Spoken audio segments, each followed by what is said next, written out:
ിക്കട്ടെ. ഇത് യഹോവയാൽ സംഭവിച്ചു, നമ്മുടെ ദൃഷ്ടിയിൽ ഇത് ആശ്ചര്യം തന്നെ. ഈ 34ാമത് കൺവെൻഷൻ രണ്ടാമത്തെ രാത്രിയിൽ നാം ഒരുമിച്ച് ഈ പന്തലിന്റെ കീഴിലായിരിക്കുമ്പോൾ സർവശക്തനായ ദൈവം നമ്മെ നടത്തിയ എല്ലാ നല്ല വഴികളെയും ഓർത്ത് ഞാൻ കർത്താവിന് സ്തോത്രം ചെയ്യുകയാണ്. ദൈവസഭയുടെ വളർച്ച എന്ന് പറയുന്നത് വെറും 12 പേരാൽ ആരംഭിക്കപ്പെട്ട ഒന്നാണ് ദൈവസഭ.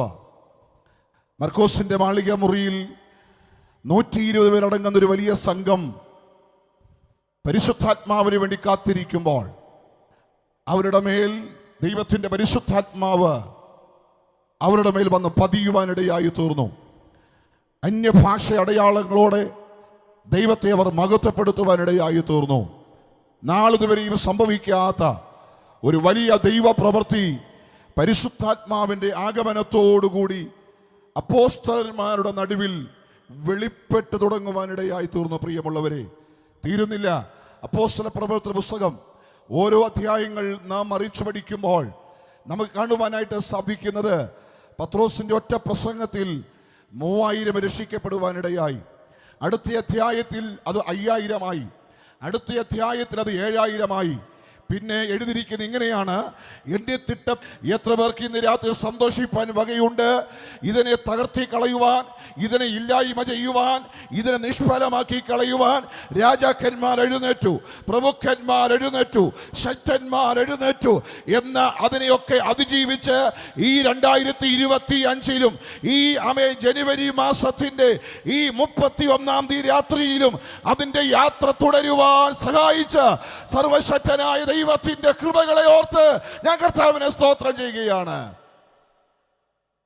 സ്തേഫാനോസിന്റെ മരണശേഷം അവിടെ എഴുതിയിരിക്കുന്നത് ഇങ്ങനെയാണ്: അവനെ കൊല ചെയ്യുന്നതിന് ശൗലിന് സമ്മതമായിരുന്നു. സ്തോത്രം. ശൗല് ചിന്തിച്ചത് സ്തേഫാനോസിന്റെ മരണം കൊണ്ട് ഇത് അവസാനിച്ചു എന്ന് കരുതി.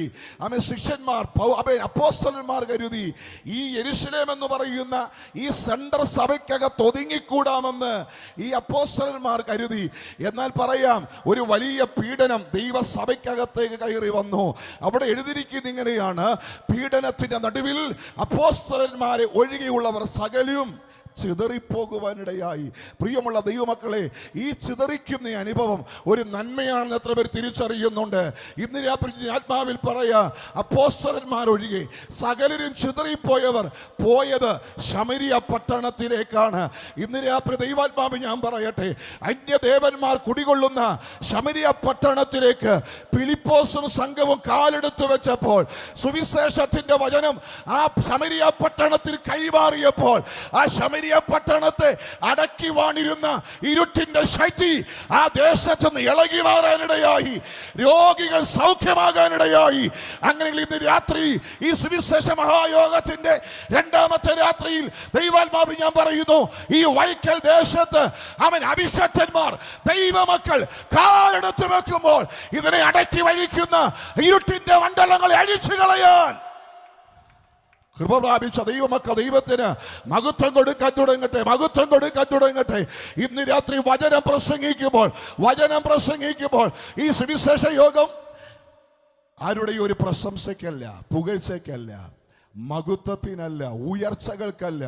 ഈ ദൈവനാമം ഉയർത്തപ്പെടേണ്ടതിന്, ചില ഹൃദയങ്ങൾ തുറക്കപ്പെടേണ്ടതിന്, ചില പട്ടണങ്ങൾ പിടിക്കപ്പെടേണ്ടതിന്, ചില ഗ്രാമങ്ങൾ പിടിക്കപ്പെടേണ്ടതിന്, ദൈവസഭയ്ക്കകത്ത് ആത്മാക്കൾ കടന്നു വരേണ്ടതിന്, ചില പുതിയ കുടുംബങ്ങൾ സഭയ്ക്കകത്ത് എഴുന്നേൽക്കേണ്ടതിന് ഇന്ന് രാത്രി എത്ര പേർ വിശ്വസിക്കുന്നവർ വിശുദ്ധകരം സ്വർഗത്തിലേക്ക് ഉയർത്തി ദൈവത്തിന് മഹത്വം കൊടുക്കാൻ തുടങ്ങട്ടെ. പ്രിയമുള്ള ദൈവമക്കളെ, ശമരിയ പട്ടണത്തിൻ്റെ അകത്ത് ദൈവത്തിൻ്റെ വചനം ഫിലിപ്പോസ് ശക്തമായി പ്രസംഗിച്ചപ്പോൾ നാളിതുവരെയും സന്തോഷം കെടുത്തിയ ഫിലിപ്പിയ പട്ടണത്തിൻ്റെ മഹാസന്തോഷം എൻ്റെ ദൈവം മടക്കി കൊടുക്കുവാനിടയായി തീർന്നെങ്കിൽ ഇന്ന് രാത്രി ഈ കൺവെൻഷനിൽ ആരെങ്കിലും നിരാശയോടെ, ഭാരത്തോടെ, സങ്കടത്തോടെ, വേദനയോടെ, ദുഃഖത്തോടെ ആരെങ്കിലും കടന്നു വന്നിട്ടുണ്ടെങ്കിൽ ഞാനൊരു കാര്യം വിശ്വസിക്കുന്നു, ഇന്ന് രാത്രിയിലെ ആശീർവാദം പറയുന്നതിന് മുന്നമേ നിങ്ങളെ സമാധാനത്തോടെ അയക്കുന്ന, സന്തോഷത്തോടെ അയക്കുന്ന, വിടുതലോടെ അയക്കുന്ന ഒരു ദൈവത്തിന്റെ പ്രവൃത്തി ഇന്ന് രാത്രികാലം നമ്മുടെ നടുവിൽ വെളിപ്പെടാൻ പോകുകയാണ്.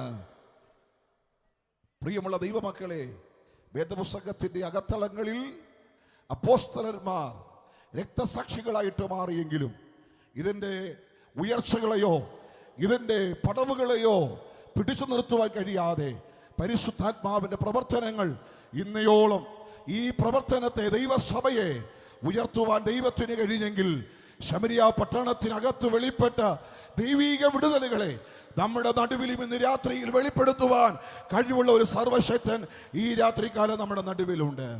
സർവശക്തനായ കർത്താവ് ഈ രാത്രികാല ദൈവം നമ്മെ സഹായിക്കട്ടെ.